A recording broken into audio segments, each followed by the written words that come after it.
Puluhan siswi Selamat Pagi Indonesia diduga menjadi korban kekerasan seksual oleh motivator nasional sekaligus salah satu founder dari tempat mereka sekolah, Selamat Pagi Indonesia. Namun berkali-kali pihak sekolah Selamat Pagi Indonesia membantah hal tersebut. Sebetulnya seperti apa sih cerita lengkap dari kasus ini? Kita akan coba temukan faktanya bersama saya Gina Vita.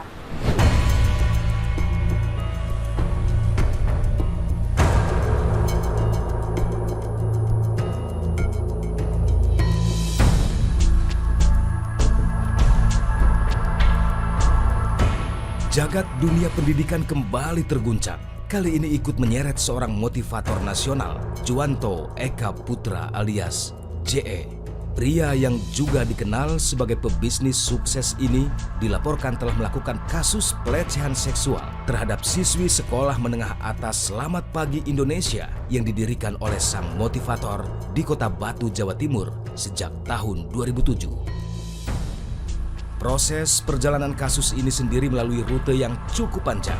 Berawal dari laporan seorang siswi bernama Mawar, sebuah nama yang sengaja kami samarkan ke Kepolisian Daerah Jawa Timur pada 29 Mei 2021.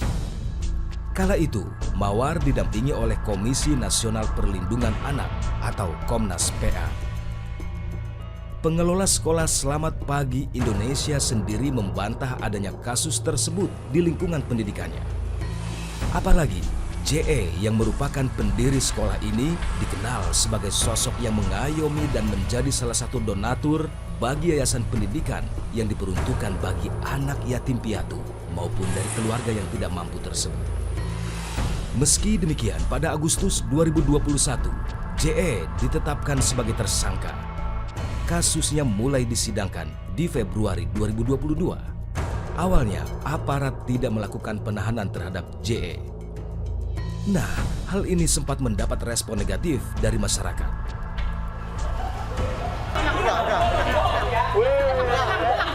Jepri, Tenang. dia macam kau situ. Tenang. Hadapi aja tuntutan, tahu? Jangan panik. Tenang. Tekanan kepada SMU Selamat Pagi pun bertambah. 3 hal yang harus saya sampaikan. Yang pertama adalah eksploitasi anak. Yang kedua adalah eksploitasi ekonomi. Yang ketiga adalah kejahatan dan kekerasan, baik itu psikis maupun verbal. Tidak berhenti sampai di titik ini, pelapor yang menjadi korban pelecehan seksual memberanikan diri untuk muncul ke publik. Kasus ini makin mendapat perhatian masyarakat. Perang opini di media sosial terjadi. Pihak pengelola SMA Selamat Pagi Indonesia membantah semua tuduhan tersebut. Hingga akhirnya Senin 11 Juli 2022, setelah melalui 19 kali proses persidangan, pengadilan mengeluarkan perintah resmi penahanan terhadap JE. Motivator nasional itu pun dijemput aparat dan dimasukkan ke lapas Lowokwaru Malang.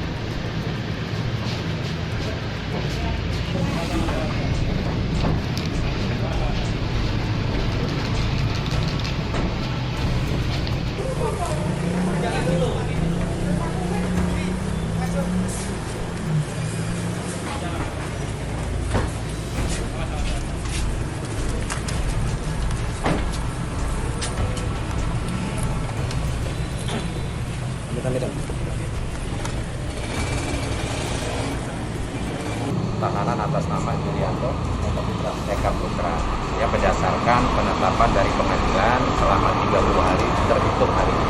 Tentunya kalau sel tidak ada perbedaan, tapi pengawasannya mungkin yang lebih karena ada kerajinan. Pelecehan seksual terhadap anak didik di sekolah berbasis asrama ini menyeret perhatian tim Fakta. Apalagi rumor dari yang beredar, jumlah korban mencapai puluhan orang dan peristiwa ini sudah berlangsung sejak tahun 2019. Tim Fakta berupaya mendapatkan penjelasan dari korban. Namun upaya ini tidak mudah, sebab sejak kemunculannya di media sosial, korban merasa khawatir akan keselamatannya dan berada di safety house. Hingga akhirnya, untuk menjaga keselamatan korban, tim Fakta menyambangi korban lewat wawancara jarak jauh. Ada 2 orang perempuan yang mengaku telah menjadi korban pelecehan seksual JE, meski yang melakukan pelaporan di kepolisian hanya 1 orang. Pemirsa, pada kesempatan kali ini kita akan coba dengarkan cerita utuh atau cerita lengkap ya dari korban kasus kekerasan seksual yang diduga dilakukan oleh Julianto Eka. Nah, kita akan langsung coba ngobrol ini dengan dua orang narasumber saya. Saya sapa dulu, ada Mbak Melati. Mbak Mawar, apa kabar? Salam sehat, Mbak. Ya, selamat sore. Semoga sehat selalu ya, Mbak. Sehat. Saya pengen tahu dulu nih, Mbak Mawar, Mbak Melati ini satu angkatan, Mbak, atau gimana? Iya, kita beda angkatan. Jadi saya angkatan kedua, kemudian yang Melati angkatan ketiga gitu. Jadi Melati adik kelas saya. Oke. Kalau Mbak Mawar ini masuk di SPI? Tahun 2008. Oke, berarti kalau Mbak Melati di tahun 2009 ya, Mbak? Benar, saya dari 2009. Oke, jadi selisih 1 tahun ya. Oke, saya mau ke Mbak Mawar dulu deh. Mbak Mawar ini mengenal JE itu sebagai apa sih, Mbak, di SPI, Mbak? Ya, saya mengenal JE di SPI itu sebagai pemilik dari sekolah Selamat Pagi Indonesia dan juga foundernya. Bahkan JE ini juga sebagai mentor dari kami dan pendidik dari sekolah itu. Oke, jadi sering ketemu tuh ya, Mbak ya? Iya, sangat sering sekali. Oh, sangat sering sekali ya. Setiap hari tuh, Mbak? Hampir setiap hari. Hampir setiap hari, oke.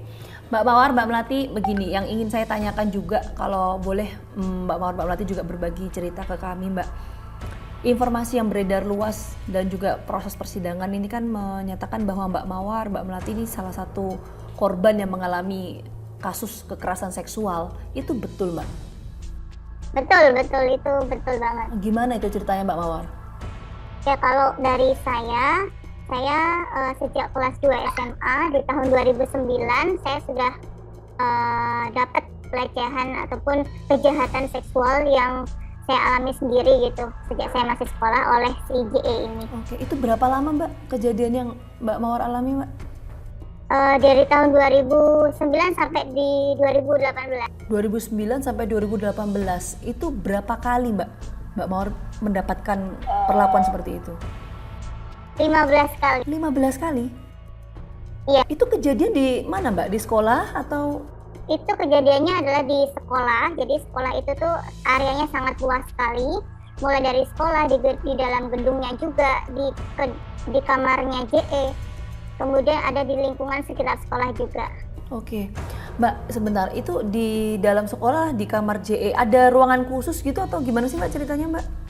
Iya, jadi di sekolah itu waktu zaman saya masih sekolah, ada ruangan JE yang dikhususkan untuk JE itu menginap di sana, untuk tidur di sana. Nah, jadi itu namanya kita sebut dulu adalah kantor kampung KID. Oke, itu di lantai berapa itu, Mbak? Itu di lantai 1. Lantai 1. Oh, di lantai 1. Oke. Nah, Mbak Mawar tuh bisa sampai pada akhirnya masuk ke ruangan khusus dari JE itu gimana ceritanya, Mbak? Ya, jadi ada beberapa macam cara yang JE lakukan ke saya itu, mulai dari manggil langsung, kemudian meminta orang memanggilkan ke saya gitu, atau juga kadang JE itu langsung menelpon, kemudian ada kayak ngechat gitu juga. Tapi yang paling sering adalah memanggil secara langsung. Oke, memanggil itu untuk keperluan apa, Mbak?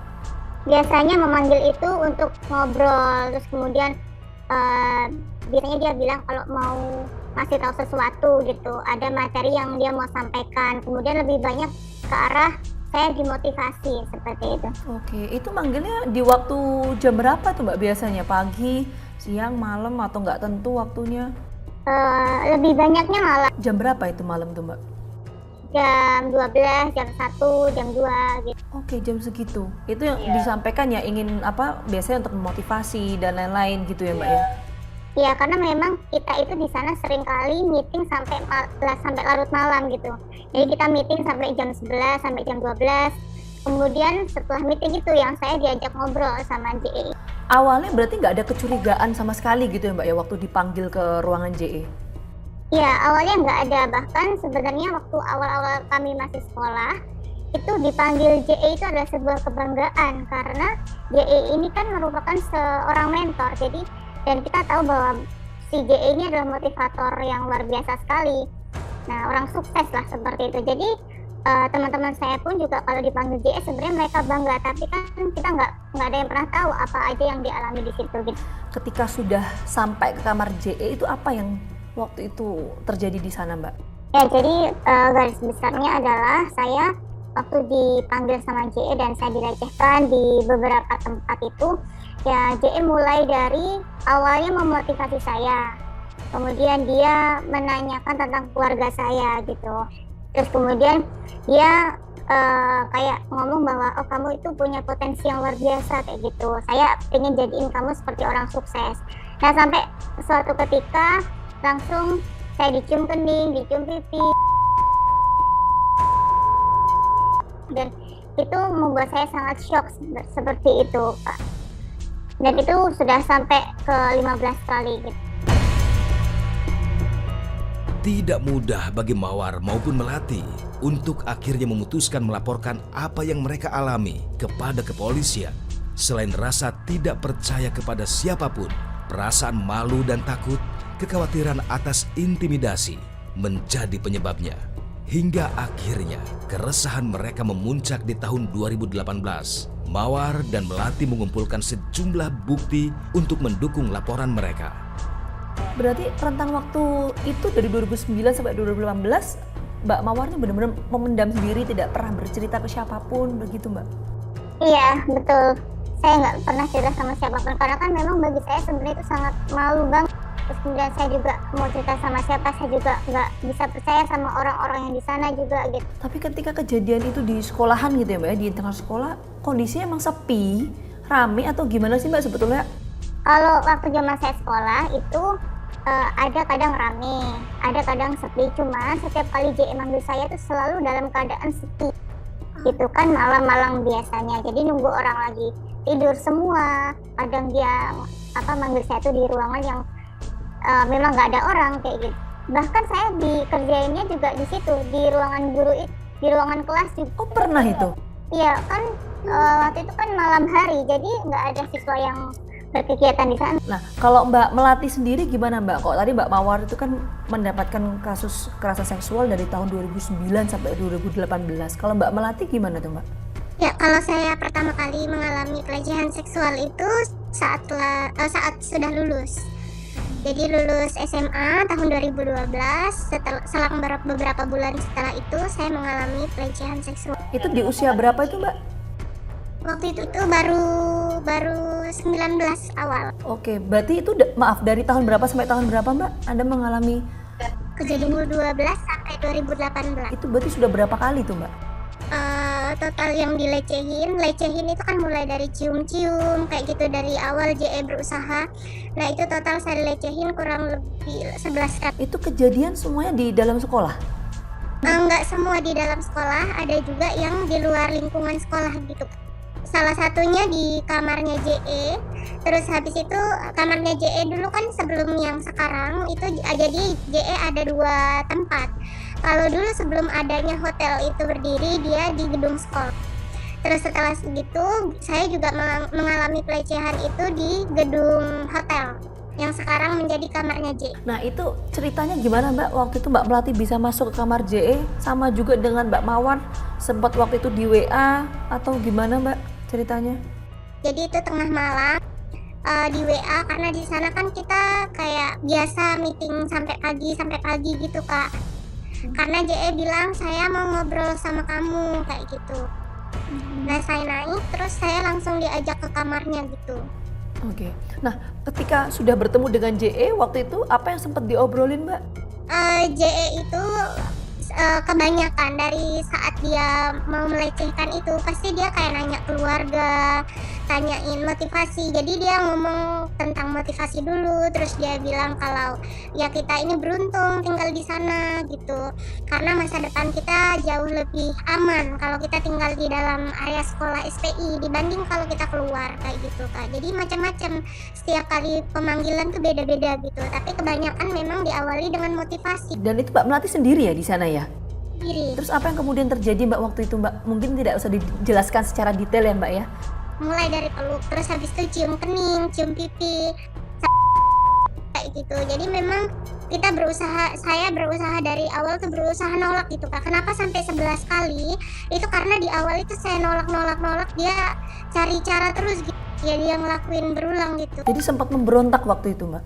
Sempat berontaknya saya karena memang Gimana ya, saya sangat takut sama JE ini karena sangat berkuasa di sana. Jadi saya hanya bilang, oh saya nggak mau kayak gini, kayak gitu.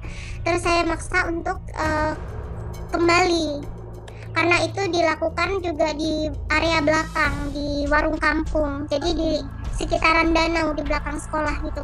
Waktu itu sempat tidak Mbak Melati mungkin cerita ke teman dekat yang sekolah di sana atau mungkin guru yang ada di sana, sempat gak sih? Saya menceritakan secara detail apa saja yang dilakukan oleh JE kepada saya gitu. Responnya dan tindakannya saya tidak dapat sih, karena harapan saya menceritakan itu saya mendapatkan perlindungan gitu. Tetapi yang terjadi saya tidak mendapat perlindungan atau tindakan lanjutan terhadap apa yang terjadi gitu. Ya sih Mbak ada kepikiran untuk oke, saya mau kabur nih, sempat gak sih Mbak ada terbesit pikiran untuk itu? Kalau kabur sih saya enggak, cuman di tahun 2016 saya udah mutusin pernah saya ingin keluar gitu. Sudah beres-beres semua tapi nggak ditahan sama pihak sana, pihak sekolah. Oh sempat ditahan Mbak? Jadi waktu saya pengen keluar, saya dimaki-maki sama JE. Intinya dimarah-marahin gitu, jadi semua kalimat yang kurang seharusnya sebagai pendidik nggak keluar itu keluar semua gitu. Jadi kalau bisa dibilang, kenapa kok baru lapor? Kenapa kok sekarang baru speak up gitu? Nah, tidak semudah yang dibayangkan gitu. Kenapa dari dulu nggak keluar dari sana? Karena begitu besar ancaman yang ada di sana gitu. Kita juga didoktrin terus sejak kami masih sekolah gitu, bahwa di luar itu kamu nggak akan bisa sukses, kamu akan jadi gembel, kamu nggak akan bisa jadi orang kaya. Jadi dan itu terus gitu dari sejak kami sekolah di sana. Waktu itu pada akhirnya Mbak Mawar, Mbak Melati memutuskan untuk melapor itu di tahun berapa Mbak? Mungkin Mbak Melati dulu boleh cerita Mbak? Ya, kita memutuskan untuk melapor itu di tahun 2021 Kak. 2021 itu di tanggal 29 Mei kita datang ke Polda Jatim. Ya memang untuk pelaporan itu kita berusaha untuk ngumpulin beberapa dari korban-korban gitu Kak. Hanya saja memang tidak semua dari korban-korban ini mau speak up seperti itu.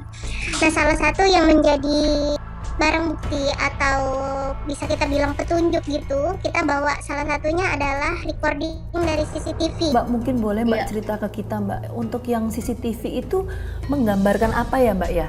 Jadi sebenarnya kalau bisa dibilang CCTV ini adalah permulaan dari semua kenapa cerita ini keluar gitu Kak. Pada awalnya di sana kan ada hotel. Suatu hari di hotel itu di sistemnya kan kelihatan kok ada satu kamar yang aktif, padahal kondisinya pandemi, tidak ada tamu kok ada yang pakai gitu. Akhirnya sama teman-teman yang bertugas di sana ngecek. Dicek lah, tapi nggak dibuka-buka setelah diketok.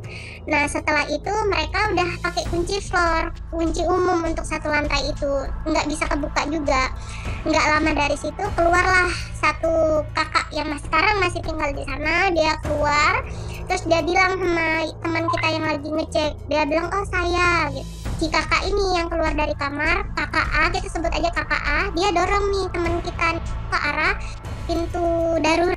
Tiba-tiba JE itu keluar dari kamarnya, lari gitu Kak. Iya, jadi larinya pertamanya mengarah ke pintu darurat, cuman karena di situ tadi ada teman kita, dia dipanggil lagi tuh sama si kakak A ini tadi. Akhirnya dia lari ke balik arah gitu, lari terbirit. Nah itulah yang bikin kita itu ini adalah salah satu petunjuk yang bisa memang kita kasih ke pihak kepolisian gitu. Oke, selain bukti itu ada bukti lain lagi nggak Mbak? Termasuk misalnya gini kan, karena ada informasi yang beredar tuh katanya para korban ini selain mendapatkan pelecehan seksual juga katanya ada apa siswa-siswi yang dipekerjakan terus mendapatkan kekerasan, itu betul nggak sih Mbak? Benar Kak. Oh benar. Itu gimana juga ceritanya? Ada buktinya juga waktu itu Mbak? Ya ada. Untuk yang eksploitasi ekonomi dan kekerasan fisik itu memang terjadi dan itu nyata. Itu sejak saya masih sekolah pun sudah saya mengalami hal itu. Jadi kami kan kami itu sekolah di sana dari pagi sampai jam 3 sore. Yang terjadi di SPI itu adalah kita itu dari sore sampai dengan malam hari, bahkan jadi kita dari pagi sampai mau pagi lagi itu ngurusin dan melayani pengunjung, mulai dari mempersiapkan makan, penyambutan tamu, sampai dengan kita mempersiapkan hotelnya, penginapannya, kita membuat pertunjukan. Personilnya pun juga anak-anak yang masih ada di sana gitu. Jadi itulah yang terjadi gitu. Oke, itu dibayar Mbak waktu itu? Tidak, karena di sana ngomongnya seperti ini loh. Ini kan mau mengeksplor bakat dan talenta, padahal kita membuat semua aktivitas seperti itu kan sampai malam-malam juga gitu. Jadi kekerasan fisik di sana itu kita seperti apa ya? Seperti makanan kita sehari-hari gitu. Karena kalau itu salah sedikit pasti kita akan kena kekerasan verbal sama kekerasan fisik. Kalau di kesempatan kali ini Anda bisa bertemu dan ngobrol langsung dengan terdakwa, apa yang pengen disampaikan Mbak Melati? Yang pengen saya sampaikan adalah kalau sekarang itu banyak rumor bahwa kita mau nutup SPI dan lain-lain. Sebenarnya tujuan kita sekarang tuh hanya satu, hanya ingin menuntut keadilan karena itu benar-benar kita alami. Jadi saya pengen ngomong ke JE, saya pengen bilang bahwa jujur dan mengaku saja sebelum ini tuh semakin rumit gitu. Kalau Mbak Mawar, Mbak, harapannya Mbak, apa yang ingin disampaikan Mbak? Jadi yang saya harapkan adalah saya minta tolong untuk JE ini bisa menjaga integritasnya gitu. Dan dia mau mengakui kesalahannya karena ini dampaknya adalah ke generasi adik-adik kelas kami yang ada di Sekolah Selamat Pagi Indonesia dan juga di anak-anak Indonesia gitu. Mbak Mawar, Mbak Melati, terima kasih banyak sudah mau cerita sama kami ya Mbak ya. Semoga sehat selalu untuk Mbak Mawar, Mbak Melati. Kita tentu kawal terus kasus ini Mbak. Kita nanti akan tunggu ya bagaimana vonis yang akan dijatuhkan oleh majelis hakim. Sekali lagi terima kasih banyak atas waktunya Mbak Mawar, Mbak Melati. Sehat selalu. Terima kasih banyak. Terima kasih banyak. Sama-sama, kita akan temukan fakta berikutnya.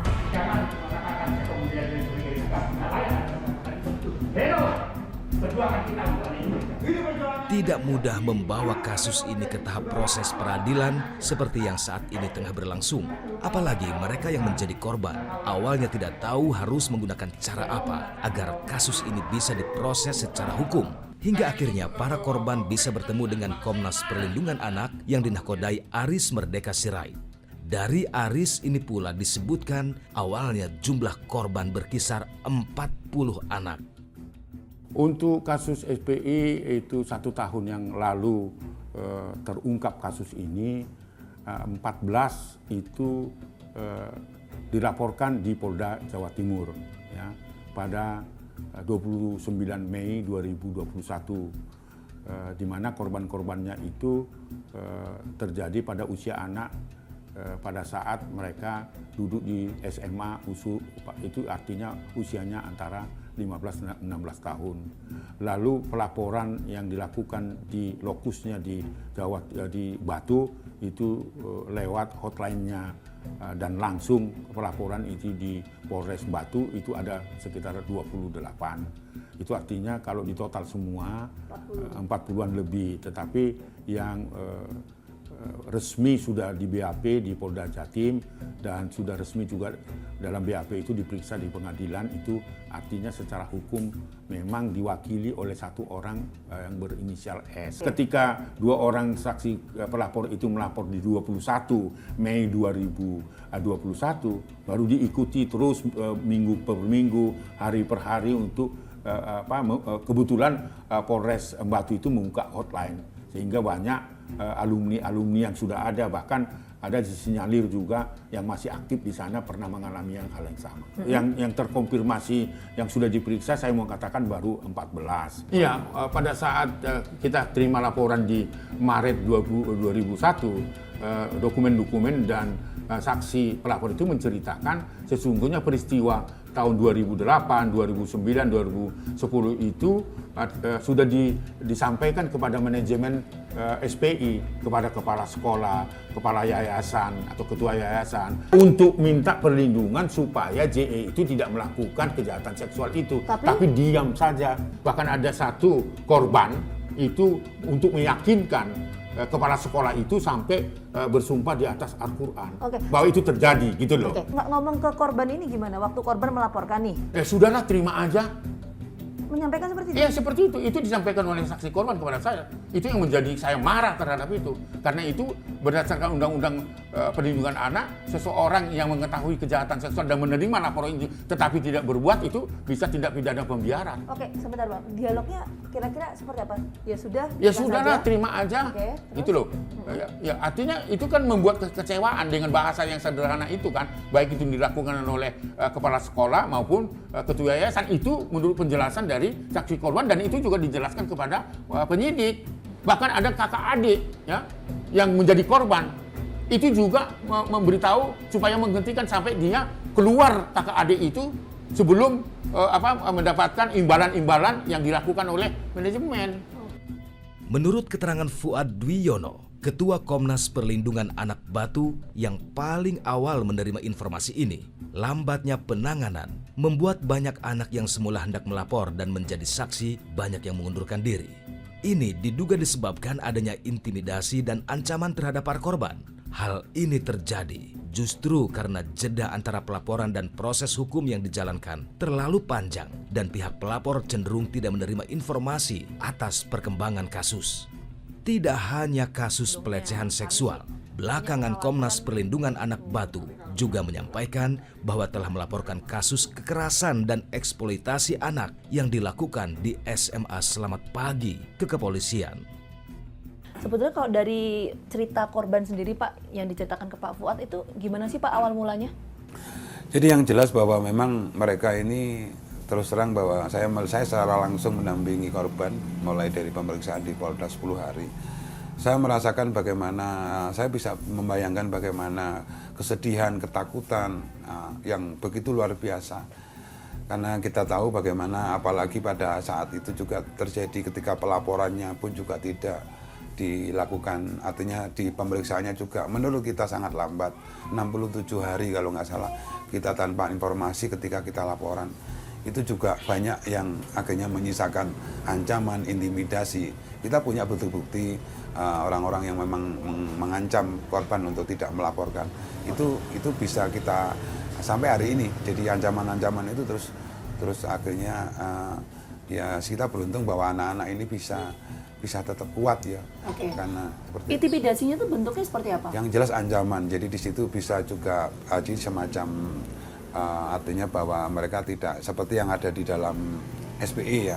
Itu kan bagaimana kamu nanti kalau ikut saksi kamu tidak akan saya kasih ijazah.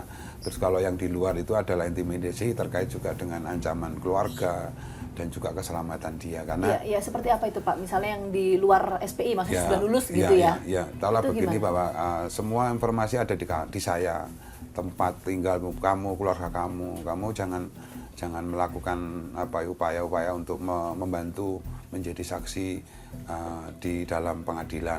Ya tentunya ancaman itu otomatis ya jiwanya ya, ancaman jiwanya. Itu ancaman dari pihak SPI atau? Yang jelas bahwa kita menduga bahwa memang itu jelas ya karena ini orang-orang yang memang ada di wilayah menguntungkan ya. Salah satunya adalah membantu tersangka ini untuk supaya juga jangan sampai artinya mendukung pihak korban seperti itu. Oke, jadi kejadian 2009 baru dilaporkan 2020, ya. Kan gitu. Nah itu dalam rentang waktu segitu, kenapa Pak baru dilaporkan di tahun 2020 Pak? Ya karena ketidakberdayaan mereka dan mereka terus diawasi karena mereka kan tidak bisa lepas begitu saja, apalagi saksi kunci ya. Karena diduga bahwa memang JE ini juga punya hati dengan saksi kunci kita si S ini karena mulai dari mereka sekolah sampai mereka alumni sampai mereka magang sampai mereka keluar. Makanya penyabulannya atau pelecehan seksualnya sampai dilakukan sampai 15 kali. Itu tidak runtun waktu selama hampir 6 sampai 7 tahun. Semua tuduhan yang disampaikan kepada Julianto Eka Putra sama sekali tidak berdasar. Sebab selain 2 alat bukti awal yang dijadikan sebagai dasar dianggap sumir, selama ini perhatian pihak sekolah terhadap mereka yang mengaku sebagai korban amatlah besar. Apalagi ada di antara mereka yang mengidap penyakit kanker dan dibawa berobat ke Malaysia hingga menghabiskan anggaran miliaran rupiah. Demikian pernyataan kuasa hukum Julianto Eka Putra alias JE saat ditemui tim fakta di lokasi SMU Selamat Pagi. Sejak awal kasus ini meledak begitu ya, dikatakan bahwa korban itu adalah 60, kemudian mengerucut menjadi 40, kemudian menjadi 30, 20, bahkan sekarang dikatakan 15. Kami tekankan dan kami tegaskan sampai hari ini di pengadilan yang mengaku sebagai korban dan menjadi pelapor adalah 1 orang. Jadi kalau dikatakan ada 40, 60, 30 itu semua salah. Nah, bicara soal korban tadi kan Bapak mengatakan bahwa 1 pelapor, tapi kalau bicara dalam konteks pelecehan seksual itu betul nggak sih Pak? Dari 1 pelapor itu pun berdasarkan pembuktian ya, kita bicara berdasarkan pembuktian. Kami meyakini bahwa klien kami memang tidak melakukan sesuai dengan yang dituduhkan atau yang didakwakan. Bukti-bukti itu kami miliki, jaksa juga memiliki, bahkan hakim pun juga ada. Dan kami yakin sekali bahwa memang klien kami tidak melakukan sebagaimana apa yang didakwakan. Oke, apa? Berdasarkan pembuktian. Oke, pembuktian apa Pak yang kemudian bisa disampaikan ke publik bahwa terdakwa ini tidak melakukan pelecehan seksual? Salah satu saksi di pengadilan mengatakan bahwa dia dicabulin di tanggal 16 November tahun 2017. Dan kami memiliki paspor dari klien kami bahwa tanggal 16 November 2017 klien kami sedang berada di Singapura. Itu satu hal. Yang kedua, hasil visum. Visum itu dibuat di tahun 2021. Sedangkan peristiwa ini adalah 2009 sampai 2011. Menurut ahli forensik, visum yang dibuat di tahun 2021 tidak bisa digunakan untuk membuktikan peristiwa di tahun 2009 sampai 2011. Dan tidak memiliki korelasi apapun dengan terdakwa dan perbuatan begitu. Maka kami meyakini sejak awal peristiwa ini atau kasus ini tidak dilakukan sama sekali oleh terdakwa begitu. Nah Pak, bagaimana kemudian rekaman CCTV yang berhasil kemudian dihadirkan di persidangan, disebutkan di sana secara jelas Pak bahwa di tahun 2020 itu ada 3 kali kegiatan yang dilakukan oleh terdakwa, klien Anda keluar masuk di ruangan bersama dengan korban, itu apa penjelasan Anda Pak? Ya, begini, terkait dengan CCTV, CCTV itu sudah diperiksa di pengadilan. Bahkan orang yang berada di CCTV tersebut dengan inisial YY itu sudah menjadi saksi di pengadilan dan dia menyatakan tidak ada perbuatan pencabulan ataupun kekerasan seksual. Kita berbicara fakta ya. Di dalam fakta persidangan, orang yang berada di CCTV tersebut menyatakan bahwa dia bukan merupakan korban pelecehan seksual, bukan juga merupakan korban pencabulan. Begitu. Itu yang pertama. Yang kedua, bukti CCTV itu sebenarnya tidak bisa dijadikan alat bukti dalam pengadilan. Menurut forensik dari Polda Jatim mengatakan bahwa dia tidak termasuk dalam kategori barang bukti kriminalistik, tidak memenuhi syarat begitu. Kenapa? Karena dalam Undang-Undang Informasi Transaksi Elektronik yang bisa dijadikan alat bukti elektronik itu adalah alat bukti yang asli. Harus disita aslinya, bukan dikopi melalui flash disk, lalu flash disknya menjadi barang bukti di pengadilan. Itu tidak boleh. Maka secara syarat formil saja alat bukti itu tidak bisa dihadirkan di pengadilan. Lalu kemudian saksinya sendiri menyatakan pada saat itu saksi tersebut sedang dalam keadaan terguncang. Kenapa? Karena masa pandemi. Ketika masa pandemi, pekerjaan itu kan yang seharusnya menjadi dari offline harus menjadi online. Nah, dalam perpindahan dari offline kepada online itu terjadi dia agak stres. Bagaimana nih menyikapinya? Disitulah dia melaporkan kepada ketua yayasan, lalu ketua yayasan menyampaikan kepada Pak Jul, lalu Pak Jul mendatangi saksi tersebut di dalam sebuah ruangan. Dan ruangan itu bukan kamar, itu adalah ruangan istirahat yang terbuka bagi siapa saja. Oke, jadi yang direkam CCTV itu kamar, bukan kamar bukan itu Pak? Bukan kamar, ya? Itu adalah ruangan istirahat. Dan sekali lagi orang yang berada di CCTV tersebut sudah mengatakan tidak pernah terjadi pencabulan. Tidak pernah ada kekerasan seksual, begitu. Maka ya sesuai fakta persidangan memang perbuatan itu nggak ada. Oke Pak, tapi saya minta penjelasan detailnya Pak. Itu kan di rekaman CCTV saya juga mencatat di persidangan ya Pak ya. Ini kan ada waktunya Pak. Waktunya itu malam hari 24.10. Terus kemudian sampai dini hari. Itu catatan rekaman CCTV ada 3 kali kegiatan keluar masuk ruangan itu. Itu sebetulnya ngapain sih Pak? Begini, kalau kita ditanya ngapain, tentu mereka ngobrol dan itu fakta persidangan. Yang penting kan begini, kalau kita berbicara... Apa yang diobrolkan di jangka waktu tertentu itu Pak? Malam hari sampai subuh begitu? Ini rekaman CCTV ya Pak ya? Kalau itu tidak malam hari, itu kurang lebih agak sore hari lah begitu. Sebentar, ini yang rekaman CCTV tanggal berapa Pak? Soalnya yang di sini Pak, saya sebutkan Pak, ini berdasarkan di persidangan ya, tanggal 14 Oktober 2020. Itu ada kegiatan keluar masuk antara terdakwa dengan SY tadi itu di pukul 24.10. 24.10. Kemudian keluar di 3.24. Begini. Nah, artinya ada rentang waktu yang cukup lama Pak dari 24 ke pukul 3. Nah itu tadi apa saja yang dilakukan? Pertama, tadi saya sudah mengatakan bahwa bukti CCTV itu tidak diterima oleh hakim sebagai alat bukti. Dan kami keberatan kenapa? Karena bukan aslinya yang dihadirkan. Itu satu hal. Yang kedua, orang yang di dalam sudah mengatakan tidak terjadi apapun. Jadi kalaupun terjadi pembicaraan, mereka ngobrol mau tengah malam, selama orang yang terlibat di dalam CCTV itu menyatakan tidak terjadi apapun, maka itu menjadi fakta persidangan. Sekarang begini, logika saja. Bagaimana bisa orang yang tidak berada di CCTV, orang yang tidak berada di dalam CCTV tersebut, menjelaskan apa yang terjadi antara orang yang berada di CCTV? Itu tidak masuk akal dong. Maka CCTV itu hanya bisa diterangkan oleh orang-orang yang berada di dalam CCTV tersebut. Siapa itu? Yaitu saudari YY dengan saudara JE, yaitu klien kami. Dan dalam fakta persidangan sudah dijelaskan oleh saudari YY bahwa memang tidak terjadi apa-apa. Kalau kita berbicara masalah kenapa menjadi tersangka atau terdakwa, itu berbicara kuantitas alat bukti. Untuk menetapkan seorang menjadi tersangka atau terdakwa itu minimal adalah 2 alat bukti. Kita bicara kuantitas. Selama memang ada 2 alat bukti bisa menjadi terdakwa. Tetapi begitu masuk di persidangan itu berbicara kualitas. Punya kualitas tidak nih 2 alat bukti ini? Itu yang kita uji. Dan menurut kami 2 alat bukti yang dimiliki selama ini tidak memiliki kualitas. Apa yang dimaksud tidak memiliki kualitas adalah tidak ada relevansi atau tidak ada korelasi dengan perbuatan atau pelakunya. Tidak bisa menunjukkan siapa yang melakukan, tidak bisa menunjukkan apakah ada perbuatan itu. Oke, termasuk juga pengakuan dari sejumlah korban. Kita lihat waktu itu pernyataan di sejumlah media mengatakan bahwa ada kasus pelecehan seksual. Anda membantah soal itu, betul ya? Kami bukan membantah tanpa dasar, kami membantah berdasarkan pembuktian di pengadilan. Dan ini kan pembuktiannya sudah selesai. Maka kami yakin sekali bahwa memang klien kami tidak melakukan sebagaimana yang dituduhkan. Akhirnya terdakwa Julianto Eka Putra harus menempati rumah tahanan sementara di Lapas Kelas 1 Lowokwaru, Malang. Namun demikian publik terus bertanya-tanya, mengapa setelah persidangan ke-19 baru ditahan? Dalam kaitan ini, apakah aparat penegak hukum pernah berusaha melakukan penahanan?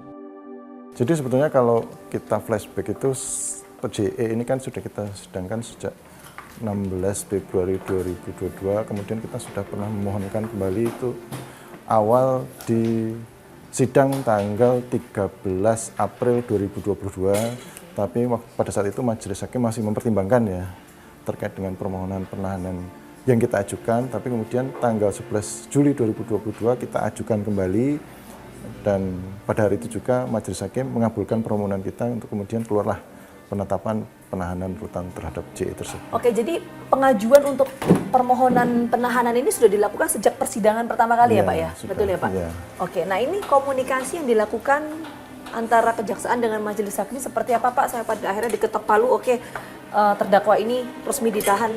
Bagaimana komunikasinya Pak? Ya tentunya kita mohonkan terhadap penahanan rutan terhadap JE ini pada saat sidang ya. Jadi kemarin kita bermohon secara tertulis pada saat sidang, kemudian pada saat itu majelis hakim masih mempertimbangkan, belum mengabulkan. Kemudian terakhir kemarin 11 Juli itu kita mengajukan kembali permohonan secara tertulis.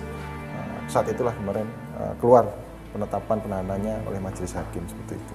Oke, nah waktu pertama kali diajukan kan, tapi kemudian ditolak oleh majelis hakim. Bukan ditolak, belum di ACC. Oke, nah itu apa menjadi pertimbangannya Pak waktu itu oleh majelis hakim ketika koordinasi dengan pihak kejaksaan? Ya belum, memang pada saat itu masih kita pertimbangkan seperti itu saja. Ya tentunya yang menjadi dasar untuk menahan yang pertama surat dari kita, permohonan kita, kemudian dari saksi itu sendiri yang kemarin merasa terancam, terintimidasi, dan kemudian itu kita lampirkan juga kepada majelis, kemudian ya alhamdulillah disetujui ya oleh majelis hakim untuk penahanannya sendiri. Oke, jadi nanti kita tunggulah ya bagaimana hasil persidangan, karena sudah masuk ke 19, berarti sidang selanjutnya akan dilaksanakan di hari apa Pak? Tanggal berapa? Nanti insya Allah kalau tidak ada halangan persidangan kita akan lanjutkan pada tanggal 20 Juli 2022 pada hari Rabu ya, dengan agenda pembacaan tuntutan dari Jaksa Penuntut Umum Kejari Batu.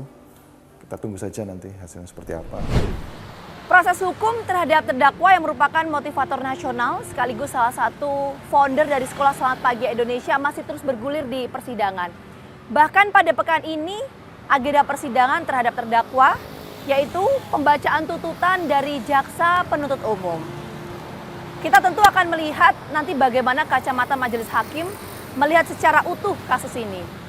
Harapan kita bersama tentunya bahwa proses hukum yang berjalan akan memberikan rasa keadilan sepenuhnya. Saksikan terus Fakta setiap hari Senin pukul 8 malam hanya di TV One.